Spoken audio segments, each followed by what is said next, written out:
അതിന് കുറച്ച് ഡീറ്റെയിൽസ് വേണ്ടത്. പല പ്രകാരമുള്ള ഫണ്ടിങ്ങുകളുണ്ടല്ലോ. പണ്ടൊക്കെ നമ്മളൊരു കമ്പനി തുടങ്ങുമ്പോൾ, ഉദാഹരണമായിട്ട് എൻ്റെ സമയത്തൊക്കെ ഞാനൊരു കമ്പനി തുടങ്ങിയപ്പോഴത്തേക്ക് ഇനിഷ്യൽ നമ്മൾ പറയുന്ന ഈ സോ കോൾഡ് ബൂട്ട് സ്ട്രാപ്പിംഗ് എന്നൊക്കെ നമ്മുടെ സേവിങ്ങിൽ നിന്നോ അല്ലെങ്കിൽ ആൾക്കാർ പറയും ഭാര്യയുടെ കെട്ടുതാലി വിറ്റ് ആണ് കമ്പനി തുടങ്ങിയെന്നോ, അല്ലാന്നുണ്ടെങ്കിൽ ഞാൻ എൻ്റെ പ്രോവിഡൻറ്റ് ഫണ്ട് മുഴുവൻ വലിച്ച് അവിടെ നിന്ന് എടുത്തിട്ടാണ് തുടങ്ങിയെന്നൊക്കെ പറഞ്ഞൊക്കെയാണ് പലരും പറഞ്ഞു കേട്ടിട്ടുള്ളത്. ചിലപ്പോൾ ശരിയായിരിക്കാം, എന്നാലും ഭാര്യ കെട്ടുതാലി കൊടുക്കുമോ എന്നുള്ള കാര്യം ഇപ്പോഴും ചിന്ത്യമാണ്. പക്ഷെ ഒരു ഫ്രേസായിട്ട് നമുക്ക് വേണമെങ്കിൽ പറയാം. ബട്ട് പലപ്പോഴും ഒരു ബൂട്ട് സ്ട്രാപ്പിങ്ങിലൂടെയാണ് ആദ്യത്തെ ഫണ്ട് വരുന്നത്. അതായത് ഈ ഫൗണ്ടേഴ്സ് കൊണ്ടുവരുന്ന ഒരു ഫണ്ട് ഉണ്ടല്ലോ, അത് ഐഡിയ കൊണ്ടുവന്നതിനെ ഒരു ഒരു ഒരു ഒരു സ്ഥലത്ത് ഏകോപിപ്പിച്ച് ഒരു സ്റ്റാർട്ടപ്പായിട്ട് തുടങ്ങത്തക്ക രീതിയിൽ അത് ഉപയോഗിക്കുമെന്നുണ്ടെങ്കിൽ തന്നെയും കുറച്ച് കഴിഞ്ഞാൽ മറ്റ് ലെവൽ ഫണ്ടുകളുടെ ആവശ്യം വരാറുണ്ട്. അപ്പോൾ ഏതൊക്കെ ടൈപ്പ് ഓഫ് ഫണ്ട്സ് ആണ് അവൈലബിൾ, ഈ ഫണ്ട്സ് ഏതൊക്കെ സ്റ്റേജിലാണ് വിനിയോഗിക്കപ്പെടുന്നതെന്ന് നമ്മുടെ ഓൺട്രപ്രനർ ഫ്രണ്ട്സിനൊന്ന് പറഞ്ഞു കൊടുക്കാം. ഓക്കെ, ഇപ്പോൾ ഇതിൽ നമ്മൾ ഒരു ബിസിനസ് തുടങ്ങാൻ ഡിസൈഡ് ചെയ്യുമ്പോൾ സാർ പറഞ്ഞ പോലെ ആദ്യം ആ പ്രൊമോട്ടർ കൊണ്ടുവരുന്ന ഒരു ഇനിഷ്യൽ ക്യാപിറ്റൽ ഉണ്ടാവും. പിന്നെ ഞങ്ങളെപ്പോഴും പറയും, പണ്ട് വോഡാഫോണിനൊക്കെ മറ്റേ ഫ്രണ്ട്സ് ആൻഡ് ഫാമിലി പ്ലാൻ ആയിരുന്നല്ലോ. അപ്പം അതുപോലെ ഇനിഷ്യലി നമ്മളെ വിശ്വസിച്ച് ഫണ്ട് തരാൻ സാധിക്കുന്നത് നമ്മുടെ ഈ ഫ്രണ്ട്സ് ആൻഡ് ഫാമിലി ആയിരിക്കും. അതിനൊരു വാക്കും കൂടി ഉണ്ട്, ഫ്രണ്ട്സ് ഫാമിലി ആൻഡ് ഫൂൾസ് എന്നൊരു വാക്കും കൂടി ഉണ്ട്. കളിക്കാൻ പോയില്ല. അപ്പോൾ ഇങ്ങനെയുള്ള ആൾക്കാരെ കൺവിൻസ് ചെയ്ത് ആ ഇനിഷ്യൽ ക്യാപിറ്റൽ കൊണ്ടുവരുന്നു. ആ ഇനിഷ്യൽ ക്യാപിറ്റൽ യൂസ് ചെയ്ത് നമ്മൾ നമ്മുടെ ഇനിഷ്യലി ഉള്ള പ്രോഡക്റ്റ് അല്ലെങ്കിൽ സർവീസ് ബിൽഡ് ചെയ്യുന്നു. ബിൽഡ് ചെയ്ത് ഇതൊരു ലേശം എത്തിക്കഴിയുമ്പോഴത്തേക്കും നമ്മൾക്ക് ഈ സീഡ് ഫണ്ട്സ് ഉണ്ട്. ആ സീഡ് ഫണ്ട്സിലേക്ക് വരുന്നത് ചിലപ്പം ഏഞ്ചൽ ഇൻവെസ്റ്റേഴ്സ് ആവാം. നമുക്ക് ആ സീഡ് ഫണ്ട് തരുന്നത് ചിലപ്പോൾ ഒരു ചെറിയ മൈക്രോ VC പോലത്തെ ആൾക്കാരായിരിക്കാം. കാര്യം അവർക്ക് പ്രോഡക്റ്റ് മാർക്കറ്റ് ഫിറ്റ് ആവണമെന്ന് നിർബന്ധമില്ലാതെ അതിനു മുമ്പ് തന്നെ ഫണ്ട് ചെയ്യുന്ന ചിലപ്പോൾ സീഡ് ഫണ്ട്സ് ഉണ്ടാവാം. അപ്പോൾ സീഡ് ഫണ്ട്സും ഏഞ്ചൽ തലത്തിലും വരാറുണ്ടോ? ഗവൺമെന്റ് തലത്തിൽ KFC പോലെ KSIDC പോലെയുള്ള അവർക്ക് സീഡ് ഫണ്ട്സ് ഉണ്ട്. അപ്പോൾ നമ്മളുടെ പ്രോജക്ട് പ്ലാൻ അവിടെ കൊടുക്കുന്നു. ആ പ്ലാൻ അവരുടെ കണ്ടീഷൻസ് മീറ്റ് ചെയ്യുന്നു, അവരുടെ ഇവാലുവേഷൻ ക്രൈറ്റീരിയ മീറ്റ് ചെയ്യുന്നു. അത് പാസ്സാവുകയാണെന്നുണ്ടെങ്കിൽ അവിടുന്ന് ഒരു സീഡ് ഫണ്ട് കിട്ടാം.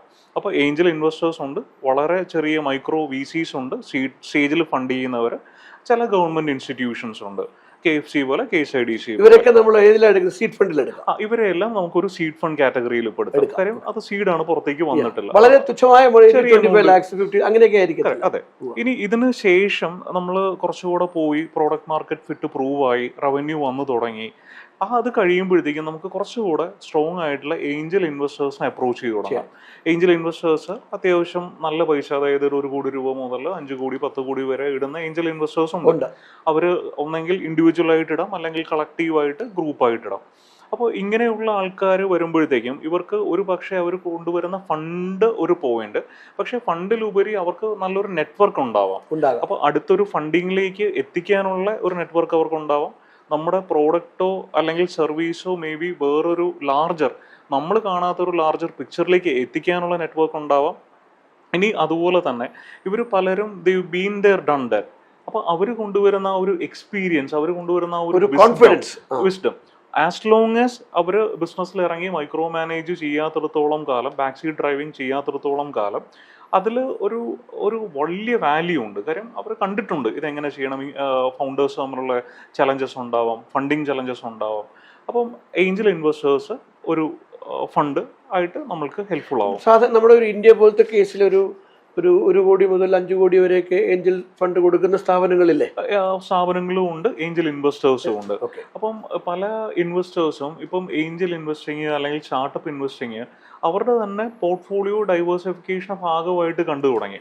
നേരത്തെ സ്റ്റാർട്ടപ്പ് എന്ന് പറയുന്ന സാധനം ഇല്ല, അത് പേടിയാണ്, എനിക്ക് അറിഞ്ഞുകൂടാ, ഞാൻ തൊടില്ല എന്ന് പറഞ്ഞിരിക്കുന്ന പല ഇൻവെസ്റ്റേഴ്സും അവരുടെ ഓവറോൾ പോർട്ട്ഫോളിയോ മെയിനായിട്ട് ഇപ്പോൾ സ്റ്റോക്ക് മാർക്കറ്റിലാവാം, അല്ലെങ്കിൽ ബാങ്കിലാവാം, മ്യൂച്വൽ ഫണ്ടിലാവാം. പക്ഷെ അവരൊരു ചെറിയ പെർസെൻറ്റേജ് സ്റ്റാർട്ടപ്പ് ഇൻവെസ്റ്റ്മെന്റിന് വേണ്ടി കൂടെ മാറ്റി വെച്ചിട്ടുണ്ട്. അപ്പോൾ കേരളത്തിലും ഇന്ത്യയിലും കഴിഞ്ഞ കുറേ വർഷങ്ങളായിട്ട് സ്റ്റാർട്ടപ്പ് എന്ന് പറയുന്ന ആ ഒരു ബഹളം നടക്കുന്നത് കൊണ്ടും പല സ്റ്റാർട്ടപ്സിൻ്റെയും സക്സസ് സ്റ്റോറീസ് കൂടുതലായിട്ട് മീഡിയയിൽ വരുന്നത് കൊണ്ടും അവിടെയൊക്കെ സിഗ്നിഫിക്കൻ്റ് ആയിട്ട് എക്സിറ്റ് കിട്ടി എന്നുള്ള വാർത്തകളാണല്ലോ പുറത്ത് വരുന്നത്. അപ്പം കാര്യം സക്സസ് ആണല്ലോ കൂടുതലും വരുന്നത്, മറ്റേ കേസുകളല്ല. അപ്പം അതുകൊണ്ട് തന്നെ ഇൻവെസ്റ്റേഴ്സ് ഒരു പോർട്ട്ഫോളിയോയുടെ ഒരു ലേശം സ്റ്റാർട്ടപ്പ് ഇൻവെസ്റ്റ്മെന്റ്സിന് വേണ്ടി മാറ്റിവെക്കുന്ന ഒരു ട്രെൻഡ് കാണുന്നുണ്ട്.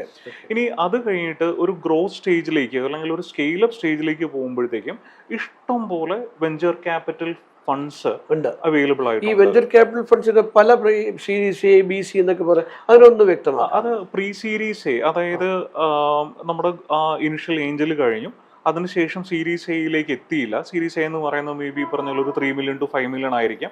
അപ്പൊ ഇതിനു മുമ്പ് മേ ബി ഒരു 1 to 2 million ചെയ്യുന്ന പ്രീ സീരീസ് എ ചെയ്യുന്ന പല ഫണ്ടുകളും ഉണ്ട്. അപ്പോൾ ഇങ്ങനെയുള്ള ഫണ്ടുകൾ പലപ്പോഴും അവർ ഗ്രോത്ത് സ്റ്റേജിലേക്ക് ഫണ്ട് ചെയ്യാനാണ് അവർ വരുന്നത്. അവിടെ സ്ട്രക്ചേർഡ് ആയിട്ടുള്ള ഒരു വാലുവേഷൻ മെത്തഡോളജി ഉണ്ടാവും. അവർ നല്ല സ്ട്രിക്റ്റ് ആയിട്ട് ഇവാലുവേറ്റ് ചെയ്യും. പല വി സി ഫണ്ട്സിനും അവരുടേതായിട്ടുള്ള ഒരു ഇൻവെസ്റ്റ്മെന്റ് തീസിസ് ഉണ്ട്. ചിലര് ഇപ്പം എഡ്യൂക്കേഷനിൽ മാത്രം ഇൻവെസ്റ്റ് ചെയ്യുന്നവരുണ്ട്, ചിലര് ഹെൽത്ത് ടെക്നോളജിയിൽ മാത്രം ഇൻവെസ്റ്റ് ചെയ്യുന്നവരുണ്ട്, ഫുഡ് പ്രോഡക്ട്സിൽ ഇൻവെസ്റ്റ് ചെയ്യുന്നവരുണ്ട്. അപ്പോൾ നമ്മൾ ഏത് സെക്ടറിലാണോ ആ സെക്ടറിൽ ഇൻവെസ്റ്റ് ചെയ്യുന്ന വി സി ഫേംസിനെ ഫണ്ട്സിനെ ഐഡന്റിഫൈ ചെയ്ത് അവരുമായിട്ട് എൻഗേജ് ചെയ്ത് കഴിഞ്ഞാൽ മാത്രമേ നമുക്ക് അതിൽ മുമ്പോട്ട് പോകാൻ പറ്റൂ. അല്ലാതെ നമ്മുടെ സെക്ടറിലേക്ക് ഇൻവെസ്റ്റ് ചെയ്യാൻ ഒരു സാധ്യതയില്ലാത്ത ആ ഒരു തീസിസ് ഇല്ലാത്ത ആൾക്കാരുടെ അടുത്ത് പോയിട്ട് കാര്യമില്ല, യൂസ് ഇല്ല. ഇനി അതും കഴിയുന്നതിന് ശേഷം നമുക്കിപ്പോൾ ഒരു സീരീസ് ബി സി ഡി എന്നൊക്കെ പറയുന്നത് സിഗ്നിഫിക്കന്റ് ആയിട്ട് നമുക്ക് ഗ്രോ ചെയ്യണം. അതായത് നമ്മൾ സീരീസ് ബി എന്നൊക്കെ പറയുമ്പോഴത്തേക്ക് ഒരു വാല്യൂ പ്രകാരം നോക്കുകയാണെങ്കിൽ എങ്ങനെയാണ്, ഒരു 10 കോടി 50 അങ്ങനെയൊക്കെ ഉറപ്പായിട്ടും അത് കുറെ കൂടെ ലാർജർ വാല്യൂ ആണ് സീരീസ് ബി. അതിനേക്കാളും ലാർജർ വാല്യൂ ആയിരിക്കും സീരീസ് സി. ആ ഒരു സ്റ്റേജിലായിരിക്കും ചിലപ്പോൾ കുറെ കൂടെ ഒരു പ്രൈവറ്റ് ഇക്വിറ്റി ഫേം കയറി വരുന്നത്. അപ്പം വെഞ്ചർ ക്യാപിറ്റൽസ് നമ്മളെ ഗ്രോ ചെയ്യാൻ ഹെൽപ്പ് ചെയ്യുന്നു, മറ്റവർ നമ്മളെ സിഗ്നിഫിക്കന്റ് ആയിട്ട് സ്കെയിൽ അപ്പ് ചെയ്യാൻ ഹെൽപ്പ് ചെയ്യുന്നു. ഈ വെഞ്ചർ ക്യാപിറ്റലിസ്റ്റും ഈ PE അല്ലെങ്കിൽ പ്രൈവറ്റ് എക്വിറ്റി ഫണ്ട് തമ്മിലുള്ള ശരിക്കും കാര്യമായ വ്യത്യാസം, വലിയ വ്യത്യാസം എന്ന് പറയാനില്ല. കാര്യം വെഞ്ചർ ക്യാപിറ്റൽ ഫേംസ് ഇടപെടുന്ന ഒരു ലെവലുണ്ട്, അതിനുശേഷം പ്രൈവറ്റ് ഇക്വിറ്റി വരുന്നത് കുറെ കൂടെ ഒരു ലാർജർ ലെവലിലായിരിക്കും. ഈ പ്രൈവറ്റ് ഇക്വിറ്റി വരുന്നത് വളരെ ലാഭകരമായ ഒരു കമ്പനിയിൽ ഇൻവെസ്റ്റ് ചെയ്യുന്ന രീതിയിൽ തന്നെയല്ലേ? ഒന്നെങ്കിൽ ലാഭകരമായിരിക്കണം, അല്ലെങ്കിൽ അതുപോലെ സിഗ്നിഫിക്കൻ്റ്ലി ടേൺ ഓവറും. ഇപ്പം നമ്മൾ നേരത്തെ പറഞ്ഞ എഡ്യൂക്കേഷനിൽ ഒരു ബൈജൂസ് പോലത്തെ എക്സാമ്പിൾ എടുക്കുവാണെങ്കിൽ അവിടെ സിഗ്നിഫിക്കൻ്റ് ആയിട്ട് പ്രൈവറ്റ് ഇക്വിറ്റി ഫണ്ട്സ് വന്നിട്ടുണ്ട്. അത് പക്ഷേ പ്രോഫിറ്റബിൾ ആയിട്ട് വന്നതല്ല. ആ മാർക്കറ്റിൽ അവരെന്തോ ചെയ്തു, അവർ പ്രൂവ് ചെയ്തു, വെഞ്ചർ ക്യാപിറ്റൽ ഫണ്ട് എടുത്ത് ഗ്രോ ചെയ്തു. ഇനി സിഗ്നിഫിക്കൻ്റ് ആയിട്ട് ഫണ്ട് ചെയ്താൽ ഭയങ്കര മാസീവ് ആയിട്ടുള്ളൊരു എക്സ്പാൻഷൻ കിട്ടും എന്നുള്ള പ്രതീക്ഷയിലാണ് ഇവരെല്ലാം വരുന്നത്. ഞാനിപ്പോൾ കേരളത്തിലെ 2-3 വളരെ ലീഡിങ് ഹോസ്പിറ്റൽസ് അല്ലെങ്കിൽ ഹോസ്പിറ്റൽ ചെയിൻസ് PE ഫണ്ട്സ് കൊണ്ടുവന്നത് $200 അല്ലെങ്കിൽ നല്ല നല്ല നിലയിലുള്ള ഇൻവെസ്റ്റ്മെന്റ് അല്ലെങ്കിൽ PE ഇൻവെസ്റ്റ്മെന്റ് അവിടെ വന്നിട്ടുണ്ട്. അപ്പോൾ ഇങ്ങനെയൊക്കെ വരുമ്പോഴത്തേക്ക് ഇവിടെ ചെയ്തിരിക്കുന്ന ലാഭകരമായ കമ്പനികളിലാണ് അവർ ഇൻവെസ്റ്റ് ചെയ്തിരിക്കുന്നത്. rather than നമ്മളൊരു ബൈജൂസിന്റെ എക്സാമിനേക്കാളും അതീതമായിട്ട് അങ്ങനെയാണ് ചെയ്തിരിക്കുന്നത്. അപ്പൊ അങ്ങനെയുള്ള വരുമ്പോഴത്തേക്ക് അവരുടെ കൺട്രോൾ പാരാമീറ്റേഴ്സ് ഈ കമ്പനിയിൽ വളരെ കൂടുതലായി വരികയും. ഉറപ്പായിട്ടും. കാര്യം ഇങ്ങനെയുള്ള ഫണ്ടുകൾ വരുമ്പോൾ അവർ പലപ്പോഴും ഒരു മെജോറിറ്റി സ്റ്റേക്ക് പോലും എടുക്കുന്നതായിട്ടാണ് കണ്ടിരിക്കുന്നത്. അപ്പോൾ അവരുടെ കൺട്രോളിലായിരിക്കും പിന്നെ അത് ഓപ്പറേറ്റ് ചെയ്യുന്നത്. കാര്യം ഇവരും നോക്കുന്നത് അതിന്റെ വാല്യൂവേഷൻ മേ ബി എനിക്ക് അതൊരു 1x അല്ല 2x കൂട്ടാൻ പറ്റുമോ, 2x കൂട്ടിയതിന് ശേഷം എനിക്കിത് വേറെ ആർക്കെങ്കിലും ഫ്ലിപ്പ് ചെയ്യാൻ പറ്റുമോ, അല്ലാതെ ഇതൊരു ലോങ് ടേമിൽ നോക്കുന്നില്ല. പക്ഷെ ഒരു കാര്യമുണ്ടല്ലോ, നമ്മളിപ്പോൾ ബ്ലാക്ക് സ്റ്റോൺ എന്നോ അല്ലെങ്കിൽ ബ്ലാക്ക് റോക്ക് എന്നോ അല്ലെങ്കിൽ അതൊക്കെ പറയുന്ന വലിയ PE ഫണ്ട്സ്, വലിയ ഫണ്ട്സ് ഇങ്ങനെയുള്ള സ്ഥാപനങ്ങളിലൊക്കെ ഇൻവെസ്റ്റ് ചെയ്യുമ്പോഴത്തേക്ക് ചിലപ്പോഴൊക്കെ അവർക്ക് ആ ഒരു കമ്പീറ്റൻസി ഇല്ലാത്ത അല്ലെങ്കിൽ അവർക്ക് അറിയാൻ പാടില്ലാത്ത മേഖലകളിലൊക്കെ ആയിരിക്കും ഇൻവെസ്റ്റ് ചെയ്യുക. അപ്പോൾ അവരങ്ങനെ ഇൻവെസ്റ്റ് ചെയ്തതിനു ശേഷം ആ എക്സിസ്റ്റിംഗ് പ്രൊമോട്ടേഴ്സിനെ നടത്താനാണോ ശ്രമിക്കുക, അല്ലെങ്കിൽ അവർ പറയുന്നത് പോലെ എക്സിസ്റ്റിംഗ് പ്രൊമോട്ടേഴ്സ് മുമ്പോട്ട് പോകാനാണോ അവർ ശ്രമിക്കുക? മിക്ക കേസുകളിലും അവർ എക്സിസ്റ്റിംഗ് പ്രൊമോട്ടേഴ്സിനെ തന്നെ കൂടെ നിർത്തി മേ ബി ചിലപ്പോൾ ഒരു ടൈം ലൈൻ ടു എക്സിറ്റ് കൊടുക്കുന്ന കേസുകളും കാണുന്നുണ്ട്. പക്ഷേ ഇവർ പലപ്പോഴും ചെയ്യുന്നത് ആ പ്രൊമോട്ടേഴ്സിന്റെ സ്കിൽ സെറ്റ്സ്, പ്രൊമോട്ടറിന്റെ നെറ്റ്വർക്ക്, അപ്പോൾ അവരെ ഒരു മൈനോറിറ്റി സ്റ്റേക്കിൽ നിർത്തി മുമ്പോട്ട് കൊണ്ടുപോകുന്നതായിട്ട് തന്നെയാണ് കണ്ടേക്കുന്നത്. ഓക്കെ. ഈ നമ്മൾ PE ഫണ്ട്സ് കഴിയുമ്പോഴത്തേക്ക് അല്ലെങ്കിൽ നമ്മൾ പറയും ഒരു കമ്പനിയുടെ വെൽത്ത് അൺലോക്ക് ചെയ്യുന്നത് ഒരു IPOയിൽ കൂടിയാണെന്നാണ് സാധാരണയായിട്ട് പറയുന്നത്. അപ്പോൾ IPOയ്ക്ക് മുമ്പായിട്ട് ESOP മുതലായ കാര്യങ്ങളുണ്ട്. ESOP കുറച്ചുകൂടി ഡിസ്കഷൻ ഉണ്ട്, അത് പിന്നീട് ചെയ്യാം.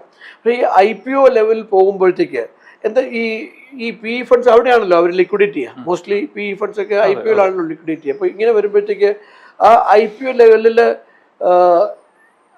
ആണോ പോകുന്നത്, അതേ ഹയർ ലെവൽസ് ഓഫ് PEs വന്ന് വീണ്ടും അക്വയർ ചെയ്യാണ് ചെയ്യുന്നത്? എവിടെയാണ് നമ്മൾ ശരിക്കും? രണ്ട് രീതിയിലും കാണുന്നുണ്ട്. ഒന്നെങ്കിൽ ഒരു IPOയ്ക്ക് പോവാം, ആ ടൈമിൽ സിഗ്നിഫിക്കന്റ് ആയിട്ട് വാല്യൂ അൺലോക്ക് ചെയ്യാം. ഒരു IPOയ്ക്ക് പോകുമ്പോൾ ഒരു കമ്പനിക്ക് എന്ത് അഡ്വാൻറ്റേജ് ആണുള്ളത്? അഡ്വാൻറ്റേജ് എന്ന് പറഞ്ഞു കഴിഞ്ഞാൽ അതുവരെ പ്രൈവറ്റ്ലി ഉണ്ടായിരുന്ന ഒരു കമ്പനി പബ്ലിക്കലി നമ്മൾ അതിന്റെ ഷെയർസ് ഓഫർ ചെയ്യുകയാണ്. അപ്പോൾ അതിൻ്റെ അകത്ത് പ്രൊമോട്ടേഴ്സിൻ്റെ ഒരു ഇത്ര % ഷെയർസ് ആയിരിക്കും നമ്മൾ മാർക്കറ്റിലേക്ക് ഇറക്കുക. പ്രൊമോട്ടേഴ്സിന് അത്രത്തോളം എക്സിറ്റ് കിട്ടും. ഇനി പലപ്പോഴും വലിയ ട്രാൻസാക്ഷൻസ് നമ്മൾ മാർക്കറ്റിൽ നടക്കുന്നതായിട്ട് കാണുന്നുണ്ട്. അതായത് ഒരു പ്രൈവറ്റ് ഇക്വിറ്റി റൺ ചെയ്യുന്നു, മേ ബി നാളെ വേറെ വലിയൊരു ഹോസ്പിറ്റൽ ഗ്രൂപ്പ് വന്നിട്ട് അല്ലെങ്കിൽ ഒരു ഹെൽത്ത് കെയർ ഗ്രൂപ്പ് വന്നിട്ട് ഈ കമ്പനി അപ്പാടെ അക്വയർ ചെയ്യുന്ന കേസസ് നമ്മൾ കാണുന്നുണ്ട്. അപ്പോഴും ഈ ഇൻവെസ്റ്റ് ചെയ്ത പ്രൈവറ്റ് ഇക്വിറ്റിക്ക് മേ ബി അവർ ഇൻവെസ്റ്റ് ചെയ്തതിൻ്റെ മേ ബി ഇത്ര ടൈംസ് റിട്ടേൺ എടുത്തുകൊണ്ടാണ് അവർ എക്സിറ്റ് ചെയ്യുന്നത്. ഇനി ഒരു അവസാനത്തെ ചോദ്യമാണ് ഈ മേഖലയിൽ. ഞാൻ ചില സംരംഭകരൊക്കെ ഈ വെഞ്ചർ ക്യാപിറ്റലിസ്റ്റിനെ വൾച്ചർ ക്യാപിറ്റലിസ്റ്റ് എന്നൊക്കെ പറഞ്ഞ് കളിയാക്കി പറയാറുണ്ട്. എന്തുകൊണ്ടാണ് ഈ വൾച്ചർ ക്യാപിറ്റലിസ്റ്റ് ടേം വളരെ പ്രായോഗികമായിട്ട് പലരും ഉപയോഗിക്കുന്നത്? ഇതിൽ ഈ പല ഇൻവെസ്റ്റേഴ്സും ഒരു പോയിന്റ് കഴിയുമ്പം ഇവരും പാനിക്കാവും. കാര്യം അവർ 10 കമ്പനികൾ ഇൻവെസ്റ്റ് ചെയ്തു, 8 എണ്ണം നന്നായിട്ട് പോകുന്നില്ല, 2 എണ്ണേ പോകുന്നുള്ളൂ. അപ്പം ഈ നന്നായിട്ട് പോകുന്നതിൽ നിന്ന് വേണം ഇവർക്ക് എൻറ്റയർ പോർട്ട്ഫോളിയോയുടെ റിട്ടേൺസ് എക്സ്ട്രാക്ട് ചെയ്യാനായിട്ട്. അതൊന്ന്. 2, ഈ പല ഇൻവെസ്റ്റേഴ്സും ചിലപ്പോൾ വളരെ സോഫിസ്റ്റിക്കേറ്റഡ് ആയിട്ടുള്ള ഇൻവെസ്റ്റർ ആയിരിക്കത്തില്ല. ഒരു പോയിന്റ് കഴിയുമ്പോഴത്തേക്കും ഇവർ ഈ ബാക്ക് സീറ്റ് ഡ്രൈവിങ് സ്റ്റാർട്ട് ചെയ്യും. അപ്പം അവർക്ക് ഇവർ എല്ലാവർക്കും ഓരോ ഇതുണ്ടല്ലോ, ഇങ്ങനെ ചെയ്താൽ ഈ ബിസിനസ് ഗ്രോ ആവും, ഈ ആളെ കൊണ്ടുവന്നു കഴിഞ്ഞാൽ ഈ ബിസിനസ് ഡിഫറെൻ്റ് ആയിട്ട് പോയേനെ. അപ്പോൾ ഇവർ കൊണ്ടുവന്നിട്ട് ഇവർക്ക് ഇഷ്ടമുള്ള രീതിയിലെല്ലാം ആൾക്കാരെ കയറ്റാനും ഇവർ പറയുന്ന രീതിയിൽ ബിസിനസ് റൺ ചെയ്യാനും. അപ്പോൾ അവിടെയാണ് പലപ്പോഴും ഈ പ്രൊമോട്ടർ ഗ്രൂപ്പും ഇൻവെസ്റ്റേഴ്സുമായിട്ട് എപ്പോഴും ഒരു ഫ്രിക്ഷൻ വരുന്നത്. കാരണം പ്രൊമോട്ടർ ഗ്രൂപ്പിന് ഒരു വിഷനുണ്ട്, ഇങ്ങനെ ഡ്രൈവ് ചെയ്താൽ ഇത് ഗ്രോ ആവും. ഇൻവെസ്റ്റർ ഗ്രൂപ്പ് ഇത് വന്നിട്ട് അവരുടെ അജണ്ട പുഷ് ചെയ്യുമ്പോഴത്തേക്കും ഇവിടെ ഒരു ഫ്രിക്ഷൻ വന്നത് നന്നായിട്ട് പോകത്തില്ല. അവിടെയൊക്കെ ശരിക്കും മെജോറിറ്റി സ്റ്റേക്സ് ഉള്ള PEs ആണെന്നുണ്ടെങ്കിൽ അവരല്ലേ വിജയിക്കുക? ഉറപ്പായിട്ടും. പക്ഷെ സ്റ്റാർട്ടപ്പിന്റെ കേസുകളിൽ പോലും സിഗ്നിഫിക്കൻ്റ് ആയിട്ടുള്ള എഗ്രിമെന്റ്സ് ഉണ്ടാവും. ഷെയർ ഹോൾഡർ എഗ്രിമെന്റ്സിൽ സിഗ്നിഫിക്കൻ്റ് ആയിട്ടുള്ള റെസ്ട്രിക്റ്റീവ് ക്ലോസസ് കാണും. അപ്പോൾ എന്ത് ചെയ്യണമെന്നുണ്ടെങ്കിലും ഈ ഇൻവെസ്റ്ററോട് ചോദിച്ചിട്ട് ചെയ്യണം എന്ന് പറഞ്ഞു വരുമ്പോൾ അത് ജെനുവിൻ ആയിട്ടുള്ള കാര്യങ്ങളാണ്. സിഗ്നിഫിക്കൻ്റ് ആയിട്ടുള്ള ഒരു ഫണ്ട് യൂട്ടിലൈസേഷൻ ആണ് ശരി. അല്ലാതെ ഡേ ടു ഡേ ഓപ്പറേഷണൽ കാര്യങ്ങളിൽ ഫൗണ്ടറുടെ കൈയും കിട്ടിയിട്ട് കഴിഞ്ഞാൽ പിന്നെ അയാൾ വീണ്ടും ഒരു എംപ്ലോയി പോലെ ആയി. അയാൾ ആ മൈൻഡ് സെറ്റിൽ അയാൾ തിങ്ക് ചെയ്യും. അയാളുടെ ഫ്രീഡം ഒക്കെ പോയി.